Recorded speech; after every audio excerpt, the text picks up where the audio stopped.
Hey, Ben Norman here, and in today's video I'm going to be explaining why in 2020 email marketing has changed and the 3 things you need to be aware of. Firstly, sending out generic newsletter style emails is done. The nice pretty emails that you kind of get flooding in your inbox with a few different products to buy or the standard what's happened in our business this month is gone.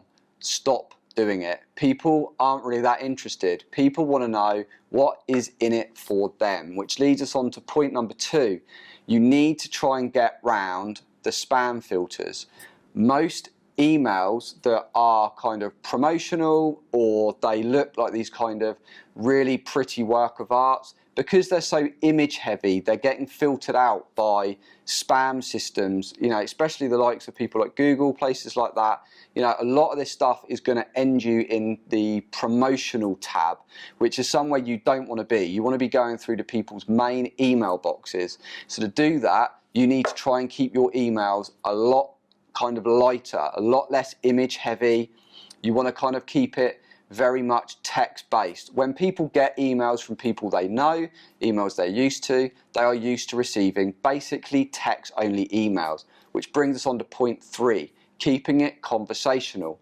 People like to be in a conversation. They want to be told a story. They want to kind of open and read what you've put, not just be bombarded by a lot of images trying to sell a lot of different products. So you need to try and keep your emails conversational. Try and also end them with more of a kind of an open loop.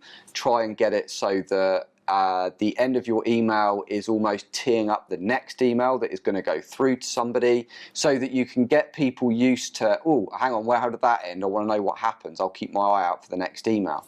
That's not to say that you can't sell with email. It's not that you can't promote your products, but you need to try and stay away from sending these kind of generic, salesy, kind of templated emails where they come out every month. They're pretty much the same but with a different product, different images in, because if they don't hit the promotional tab and they do go into people's inboxes, people are just used to kind of scrolling past because it is a sales-based email. Whereas if you keep it a lot more conversational, you're able to build these into workflows, which means that you can automate a lot of these emails, which I go on to in some of my other videos, where you can basically build up a series of emails that go out one after the other that basically tell a story. It educates, it takes people through how to use the latest product, but it always leaves them wanting more.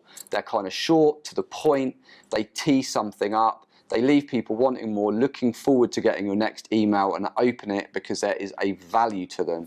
It's not just a kind of generic newsletter of this happened in our business or this is what we want to sell you this month. So don't fall into those traps. I hope you found that helpful. I'd love to know, what is your strategy when email marketing at the moment? Are you just sending out kind of monthly emails? Do you have more of a workflow and a strategy in place where people are receiving emails a lot more frequently from you? Let me know in the comments below, and I'll see you in the next video.